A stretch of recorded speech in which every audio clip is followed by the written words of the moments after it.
नमस्कार, मैं विशाल और आप देख रहे हैं कमिंग भारत। आप सभी को पता है कि बिहार अभी हॉट मुद्दा बना हुआ है क्योंकि बिहार में विधानसभा चुनाव होने वाला है और आप सभी को पता है कि इस चुनाव को लेकर केंद्र तक ये बात चलती है कि बिहार में इस बार चुनाव हो रहा है। मैं बिहार को हाईलाइट इसलिए कर रहा हूँ क्योंकि आप सभी को पता है कि बिहार एक ऐसा राज्य है जहाँ की चुनावी सरगर्मी बहुत पहले से ही स्टार्ट हो जाती है। बट अगर बात करूं मैं बिहार की, तो बिहार के चुनाव में इस बार समय ही नहीं बचा है।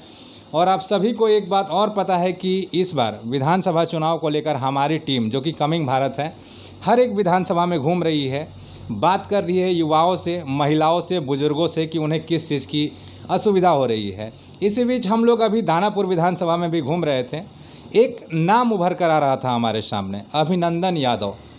हमने भी पता किया उस नाम के बारे में कि आखिर ये अभिनंदन यादव है कौन, जहाँ के लोग हर लोगों के और हर युवाओं के नाम पे उनका नाम आता है। अगर हम बात करें यहाँ की युवाओं के, तो हर युवाओं के चेहरे पे मुस्कान आ जाती है जब इनका नाम लिया जाता है। अभी इस वक्त अभिनंदन यादव हमारे साथ मौजूद हैं। आइए पहले इनसे रूबरू होते हैं। सर, बहुत बहुत स्वागत है। धन्यवाद। अभी हम आपके क्षेत्र में घूम रहे थे, बहुत लोग आपको भैया के नाम से देख रहे हैं, भैया जानते हैं, भैया बोलते हैं, बहुत रिस्पेक्ट से नाम ले रहे हैं, युवा यहाँ के खासकर। आखिर इसकी वजह क्या है? देखिए, सभी लोग का प्रेम है, विश्वास है और मेरी जो कार्य करने की प्रणाली है जी, उससे लोग संतुष्ट होते हैं। अच्छा, जो भी हमारे यहाँ फरियादी आते हैं, ये युवा हों, बुजुर्ग हों, महिला हों, छात्र हों, छात्राएं हों, मेरा प्रयास रहता है कि सभी का मैं जो भी समस्या है उनको पूर्ण रूप से निदान करके उनको यहाँ से खुश करके भेजूँ। और यही वजह है कि लोग मुझे अपने दिल में, दिमाग में, अपने घर में, हर जगह मुझे प्रेम देते हैं।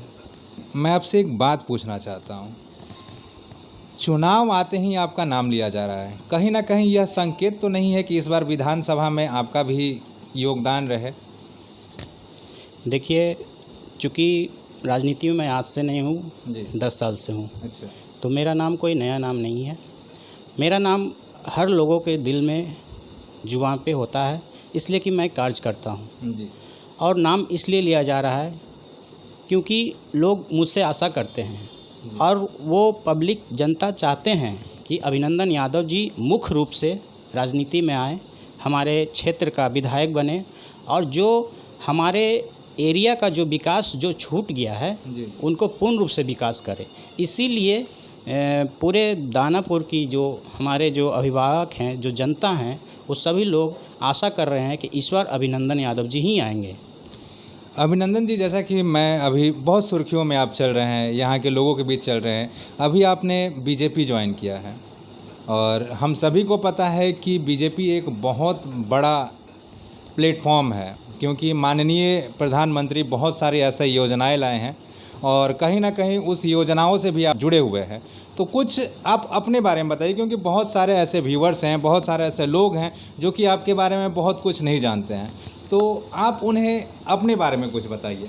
ये सच है कि अभी मैं बीजेपी में नया ज्वाइन किया हूँ। जी जी। इससे पहले मैं दूसरी पार्टी में था जी।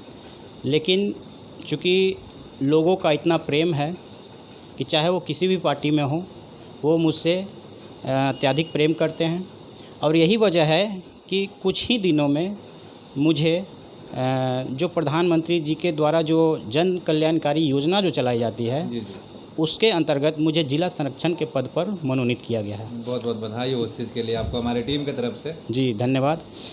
ये क्यों है? क्योंकि वो लोग जानते हैं कि अभिनंदन यादव जी एक पढ़े लिखे, शिक्षित हैं और अपने कोई भी कार्यों को कौशलपूर्वक अंजाम तक पहुंचाते हैं। इसलिए उन्होंने मुझ पर विश्वास करते हुए प्रधानमंत्री जन कल्याणकारी योजना प्रचार प्रसार अभियान के अंतर्गत मुझे जिला संरक्षक के महत्वपूर्ण पद पर मनोनीत करने का कार्य किया है। इसके लिए मैं जितने भी प्रधानमंत्री जन कल्याणकारी योजना प्रचार प्रसार अभियान के जो पदाधिकारीगण हैं और हमारे प्रधानमंत्री जी हैं, उनको मैं धन्यवाद देता हूं और कोटि कोटि आभार व्यक्त करता हूं। अभिनंदन जी, मैं आपसे एक चीज़ जानना चाहता हूं कि अभी दानापुर की अगर मैं बात करूं तो यह यहाँ की जो सीट है बहुत पेचीदा होती है। आपको ही पता है, राजनीतिक से आप पिछले 10 साल 8 साल से जुड़े हुए हैं। यहाँ का जो सीट का जो खेल होता है वो बहुत पेचीदा होता है। बट अगर हम वही बात करें यहाँ की वर्तमान स्थिति की, तो क्या यह सही है? और सही नहीं है तो अगर आपका चेहरा अगर उभर कर आता है, आप बीजेपी से अगर भावी उम्मीदवार के रूप में दानापुर से अगर उभर कर आते हैं, तो यहाँ के लोगों के लिए क्या आप करना चाहते हैं? देखिए, ये सच है कि जो दानापुर में अभी तक विकास होनी चाहिए थी, जी। उस औसत में विकास नहीं हुई है। अच्छा। अभी बहुत सारे विकास करने की आवश्यकता है, जैसे शिक्षा में हो, स्वास्थ्य में हो, सड़क हो, गली हो, नली हो, या फिर हमारे गरीब परिवारों के लिए जो सुविधा प्रदान की जाती है हमारे सरकार के द्वारा, उस क्षेत्र में काफ़ी विकास करने की आवश्यकता है। और मुझे यकीन ही नहीं बल्कि पूरा विश्वास है कि यदि मैं इस बार बीजेपी से आता हूं और विधायक बनता हूं, तो मैं अपने दानापुर विधानसभा क्षेत्र को नंबर 1 बना के रहूँगा। अच्छा। यहाँ बहुत सारे ऐसे हमारे स्टूडेंट हैं जो कुछ सुविधा न होने के कारण उनको बहुत दूर जाना पड़ता है पढ़ने के लिए। जैसे मैं आपको एक उदाहरण देता हूँ कि जैसे अभी हमारे खास करके खगौल में एमए की व्यवस्था नहीं है। अच्छा। एमए पढ़ने की व्यवस्था नहीं है। कॉलेज हैं, यहाँ पे तो बहुत सारी कॉलेजें हैं, फिर भी कॉलेज हैं, वही तो मैं आपको बता रहा हूँ कि कॉलेज हैं, लेकिन सिर्फ डिग्री कॉलेज ही हैं। अच्छा। यहाँ पे कोई भी पोस्ट ग्रेजुएट का कॉलेज नहीं है, जिसके लिए हमारे छात्र छात्राओं को बहुत सारी परेशानियाँ उठानी पड़ती है। और ख़ास करके उन छात्र छात्राओं के गार्जियन को भी, जिनको यहाँ से पटना जाना पड़ता है, आने जाने में बहुत सारी परेशानियाँ होती हैं। तो इसलिए मैं चाहता हूँ कि शिक्षा के अंतर्गत यदि मैं बनूँगा तो सबसे पहले शिक्षा के अंतर्गत कार्य करना शुरू करूँगा, और उसके अंतर्गत जितने भी यहाँ कॉलेज हैं उस कॉलेज में मैं एमए की पढ़ाई शुरू करवाने का कार्य करूँगा। मतलब कहीं ना कहीं आपका जो एजेंडा है पहले ही से आपने बना कर रखा है कि अगर मैं उभर कर आता हूँ तो इन योजनाओं पे काम होगा, जो कि बहुत ही ज़रूरत है। मैं आपसे ये जानना चाहता हूँ कि अभी आपको पता है कि आरजेडी का व्यवस्था क्या है, क्योंकि बहुत सारे लोग आरजेडी से मूव करके वो किसी दूसरे जगह जा रहे हैं और प्रेस कॉन्फ्रेंस के तौर पे कहते हैं कि हमें वो मान सम्मान नहीं मिल पा रहा है। तो ये बात कहाँ तक सच है और क्या यह सही हो रहा है? ये बिल्कुल सत्य है जी। चूँकि मैं बता दूं आपको कि मैं भी इससे पहले आरजेडी में ही था। अच्छा। और मैं आरजेडी में 9 साल मेहनत करने का कार्य किया। जी। लेकिन 9 साल मेहनत करने के बाद भी मुझे उस तरह का सम्मान और प्रतिष्ठा नहीं मिला अच्छा। जो एक कार्यकर्ता को मिलना चाहिए। जी जी। तो ये बात सही है, आरजेडी जो पार्टी है वो 1 मैन आर्मी की पार्टी है। उसमें एक आदमी ही सारा कार्य को देखते हैं। उसके अलावा आप कितने मेहनत करते हैं, कितने झंडा धोते हैं, कितने कार्यकर्ताओं को आप रैली में लाते हैं, कितना मेहनत करते हैं, उससे कोई मतलब नहीं है। जो उनका मर्जी होगा वही होगा। जैसे कि आपने अभी थोड़ी देर पहले ही बताया कि आप 8 साल 9 साल रह चुके हैं। बीच में आप बहुत हाईलाइटेड हुए थे कुछ मुद्दाओं को लेकर। उन मुद्दाओं को आप हमारे साथ, हमारे बहुत सारे व्यूवर्स हैं जो देख रहे हैं, क्या आप शेयर करना चाहते हैं? जी बिल्कुल, क्यों नहीं। जी चूँकि मैं वहाँ से जुड़ा हुआ था जी। और चूँकि मैं हर तरह से योग्य था, पिछले बार ही मुझे टिकट मिल गई थी आरजेडी से, लेकिन कुछ अब पता नहीं क्या अंदर की बात हुई कि मेरी टिकट फिर से वापस ले ली गई। तो इसके पीछे बहुत बड़ा कारण है। कुछ लोग को, जो आप कह रहे हैं कि अभी आप बहुत हाईलाइटेड हैं, सभी लोग जानते हैं आपको, तो कुछ लोगों की जलन हो गई थी कि कहीं ये अभिनंदन यादव शिक्षित हैं, पढ़े लिखे हैं, युवा हैं और यादव समाज से हैं, अगर ये कहीं जीत जाते हैं तो कहीं ना कहीं ये यादव समाज का नेता बन जाएंगे और जिससे मुझे नुकसान उठाना पड़ेगा।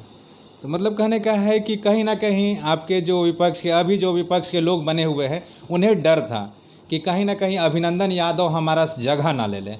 जी बिल्कुल, वही डर था और यही वजह था कि मेरा पिछले बार का दिया हुआ टिकट भी काट दिया गया था। और उसके बाद बस इतना ही नहीं, बस बात टिकट की ही नहीं है, बल्कि बात यहाँ तक आ गई कि जो अभी हमारे विपक्ष के नेता हैं जी तेजस्वी यादव जी, उन्होंने मुझे अपशब्द करते हुए, गाली गलौज करते हुए मुझे धमकी तक दे डाली कि नेता बनोगे। नेता, तो मैं उनसे पूछना चाहता हूँ, क्या नेता बनने का अधिकार सिर्फ उन्हीं को है? क्या और कोई बिहार का बेटा, गरीब का बेटा जो पढ़ा लिखा शिक्षित है, क्या वो नेता नहीं बन सकता है? मतलब कि तेजस्वी यादव का कहनाम है कि राजा का बेटा ही राजा बने, प्रजा ना बने। ऐसा नहीं होगा ना, हमारा देश में लोकतंत्र की व्यवस्था है जी और लोकतंत्र में लोगों की व्यवस्था होती है। लोक मतलब जनता की व्यवस्था होती है। जनता जिसे चाहेगी उसे राजा बना सकती है। जी। कोई किसी का यहाँ मालिक नहीं है, कोई किसी का यहाँ राजा नहीं है। अगर कोई राजा है तो वो जनता है और वही जनता ही किसी को भी मालिक बना सकती है। बात करें अगर राजनीति की और दानापुर विधानसभा की, तो यहाँ पे मैं आपसे यह चीज़ जानना चाहता हूँ, बीजेपी का तो एक एजेंडा है जिस पार्टी से आप हैं, आपका क्या प्रमुख एजेंडा होगा यहाँ के खास लोगों के लिए, यहाँ के सारे लोगों के लिए? देखिए, दानापुर की जनता का बहुत सारा डिमांड है जो हमेशा लोग मेरे पास आते रहते हैं और मैं उनके कार्यों को सॉल्व करने का, हल करने का प्रयत्न करता रहता हूँ। जी जी। लेकिन मैंने बहुत सारे ऐसे कमियां देखी है जिसे मैं बनने के बाद उसे हल करना चाहूँगा। जैसे शिक्षा में हो गया, शिक्षा में बहुत बड़ी कमी है यहाँ दानापुर विधानसभा क्षेत्र में। उसके बाद है कि स्वास्थ्य में यहाँ बहुत अच्छे हॉस्पिटल्स वगैरह नहीं हैं, जिसकी वजह से इलाज कराने में लोगों को परेशानी होती है और यहाँ से PMCH जाना पड़ता है, जो कि उधर काफ़ी जाम वगैरह होती है। जी बिल्कुल। तो स्वास्थ्य में भी कार्य करना है और प्लस कि जो किसान हैं हमारे, उनको आप देखेंगे कि यहाँ पे पानी की व्यवस्था नहीं हो पाती है। पहले हमेशा इधर पानी की व्यवस्था होती थी, नहरों के माध्यम से पानी आया करती थी, जिसके वजह से यहाँ फसल अच्छी होती थी। लेकिन कुछ दिनों से यहाँ पानी की व्यवस्था बिल्कुल ख़त्म हो गई है, जिसकी वजह से यहाँ फसलों की जो उत्पादन क्षमता है वो घट गई है। इससे हमारे किसान भाइयों को बहुत हानि हो रही है। तो इस किसान के लिए भी मैं बहुत बड़ा काम करूँगा। और दूसरा चीज़ है कि यातायात, जो हमारे गांव के जो गली हैं, जो बारिश जब होती है तो उसमें बहुत सारे पानी जम जाते हैं, नाली का पानी रोड पे आ जाता है, घर में चले जाते हैं। तो उसके लिए मैं हर गांव में पक्की नली, पक्की गली का व्यवस्था करने का काम करूँगा, जिसके अंतर्गत हमारे पब्लिक को किसी भी तरह की कोई भी दिक्कत नहीं होगी। अभिनंदन जी, मैं आपसे एक व्यक्तिगत प्रश्न जानना चाहता हूँ, मतलब कि उत्तर जानना चाहता हूँ कि क्या यह वाक्य सही है कि नहीं है। कुछ दिन पहले जैसा कि आपने बताया कि मनमुटाव के वजह से आप RJD से अलग हो गए, बट कहीं ना कहीं एक बात है, यह व्यक्तिगत प्रश्न है, मैं सिर्फ आपसे जानना चाहता हूँ कि इसके पीछे की कुछ ऐसी वजह होगी कि आप कहीं ना कहीं नाराज़गी होगी, क्योंकि 8 साल आपने किसी भी संस्था को दिया है, वो कम नहीं होती है। 8 साल मतलब आप हर एक चीज़ जानते हैं, कार्यगत हैं, हर कार्य में सफल हैं। आखिर क्या वजह हुई है? क्योंकि सुनने में आया है कि आप पर केस भी हुआ है, आपने केस भी किया है, उस विषय पे आप कुछ हल्का सा बताना चाहेंगे क्या? देखिए, मैं बताना चाहूँगा कि मुझ पर केस नहीं हुई है, बल्कि मैंने केस किया है। जी, माफ़ी चाहता हूँ, आपने ही केस किया है? जी। मैंने केस किया है विपक्ष के नेता हमारे तेजस्वी यादव जी पर। जी। चूँकि वो मुझे फ़ोन करके गाली गलौज करते हुए धमकी दे रहे थे। अच्छा। तो मैं नहीं समझता हूँ कि एक विपक्ष के रूप में इस तरह के शब्दों का प्रयोग करते हुए किसी भी अपने कार्यकर्ता को इस तरह की गाली गलौज करना और अपशब्दों का प्रयोग करना कहीं किसी भी दृष्टिकोण से उचित नहीं था। और किसी को धमकाना और धमकाते हुए कहना कि तुम नेता बनोगे, नेता, तो ये तो कहीं से उचित नहीं था। इसीलिए मैंने तेजस्वी यादव जी पर केस किया था और केस करने के बाद हमने SSP साहब से मिल कर के सारी जानकारी दी थी और अभी केस चल रही है। क्या उस केस के बारे में अभी तक आपने छानबीन नहीं करवाया क्या कि इस केस अभी कहाँ तक पहुँचा? बात हुई है हमारी जी। तो अभी जो भी प्रक्रिया है उसको पूर्ण किया जा रहा है और जो जांच वगैरह होती है वो हमारे यहाँ से भी हुई है और वहाँ से भी हुई है और इसके बाद कार्रवाई की जाएगी। हमारे ऑफिस जो हमारे पदाधिकारीगण हैं उनसे हमारी बात हुई है, उन्होंने आश्वासन दिया है कि आप निश्चिंत रहिए, जो आपके साथ हुआ है उसका न्याय मिलेगा। कोई भी किसी को धमकी नहीं दे सकता, चाहे वो कितने भी बड़े पोस्ट पर क्यों ना हो।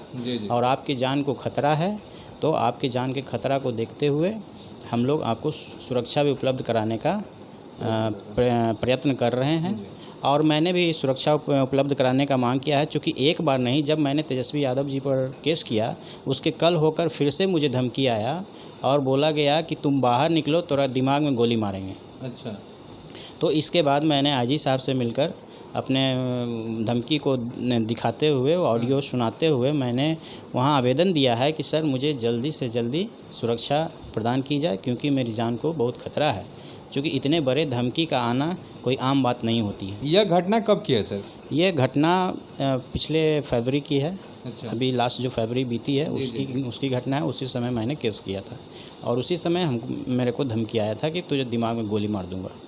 तो कहीं ना कहीं ये अभिनंदन यादव के माइंड में तो नहीं आ गया कि हमें भी कुछ करके दिखाना है, क्योंकि आप उस लायक भी है? देखिए, आपको मैं बता दूं कि मैं अभी एजुकेशन में पढ़ाई में पीएचडी कर रहा हूं जी। ठीक है। और मैं इससे पहले वहाँ से जुड़ने से पहले मैं आईएएस की तैयारी करता था। अच्छा। और शुरू से मैं पढ़ने लिखने में ही रहा हूँ, मैं कभी इधर उधर नहीं रहा हूँ। तो अगर देखा जाए योग्यता के आधार पे, तो योग्यता कहीं से 0% भी कोई सवाल नहीं उठा सकते मेरे योग्यता पर।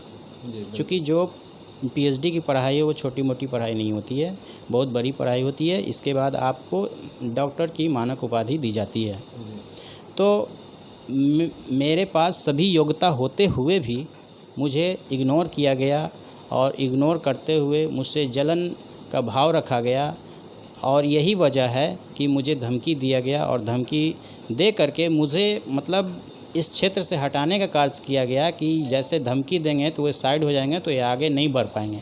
लेकिन अभिनंदन यादव नाम है मेरा और जमालुद्दीन चक का रहने वाला हूँ, दानापुर विधानसभा क्षेत्र का रहने वाला हूँ। मैं किसी से डरता नहीं, डरता हूँ तो सिर्फ ईश्वर से डरता हूँ, क्योंकि वही हमारे पालनहार हैं। जो करेंगे वही करेंगे और जिसको जो करना है करें। अभिनंदन यादव जी आगे बढ़ेंगे और हमेशा बढ़ते रहेंगे। लोगों का, जनता का इतना स्नेह है, प्यार है, मोहब्बत है कि आज यही वजह है कि लोग, हर व्यक्ति के जुबान पे मेरा नाम होता है, जैसा कि आपने भी बताया। जी जी, बहुत बहुत शुक्रिया सर, आपने अपना बहुमूल्य समय हमें दिया।